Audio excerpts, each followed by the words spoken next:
गुरुर्ब्रह्मा गुरुर्विष्णु गुरुदेवो महेश्वर गुरु साक्षात् परब्रह्म तस्मै श्री गुरवे नमः।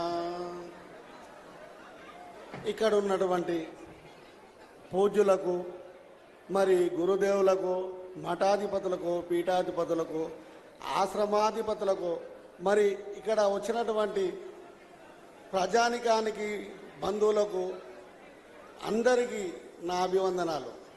కనుక హిందూ ధర్మం సనాతన ధర్మం, అధర్మాన్ని ఖండించి ధర్మ మార్గం వైపు పోవడమే మన ధ్యేయము.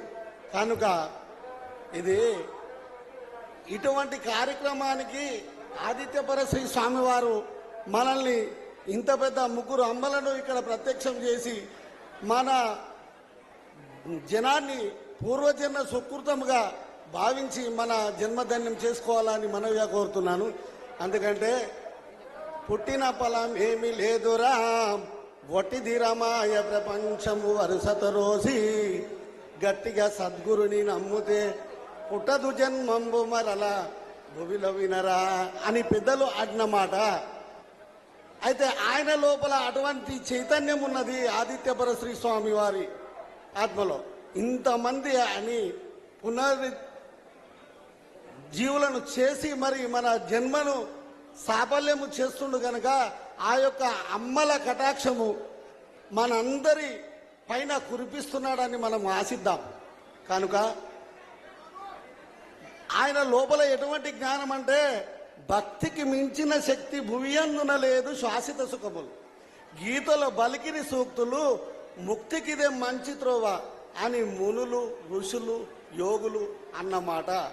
వాళ్ళు అన్నమాట మనమున ఎప్పుడు దలుచుకుంటేనంట అది మానవుడే మహాత్ముడవునని అమ్మ చెప్పిన వాక్యం. ఎందుకంటే అమ్మ అనేది 4 అక్షరాల మరుగు. ఆ అంటే అమ్మ, ఆ అంటే ఆవు, ఈ అంటే ఇల్లు, ఈ అంటే ఈశ్వరుడు, చతుర్విధములుగా ఏర్పడి ఉన్నది. అందుకే ధర్మార్థ కామ మోక్షాలను అనుసరించి మనము గురుసేవల ఆచరణ ఉండినట్టయితే మన జన్మ పునోయితులుగా చేసుకున్నారని మనము ఆశిస్తాము. కనుక మాది బ్రహ్మంగారి పీఠం బనగానపల్లె, మెదక్ జిల్లా వాస్తవ్యులము. మేము రాజయ్య స్వామి అని అంటారు. కావున మొన్నటికి మొన్న భాగ్యనగర్లో గోశాలలో గోవులో సంరక్షణ కోసమై కబేలకు తరలిస్తుంటే ఒక 50 మంది స్వామీజులము అంబికా శివయోగి వీరధర్మజ అక్కడ ఉన్నటువంటి రుస్తుంపేట మహారాజు అందరం పోయి హైదరాబాద్లో పెద్ద ఎత్తున భాగ్యనగర్ గోశాల ట్యాంక్ బండ్ పక్కన అక్కడ ధర్నాడ చేయడం జరిగింది. కొన్ని కబేలకు తరలివ్వకుండా గో సంరక్షణకై పాటుపడి ఒక సంవత్సరం మేము తిరగడం జరిగింది.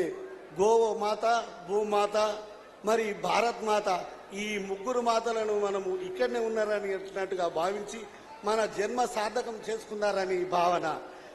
ఓం నమః శివాయ. హరి ఓం.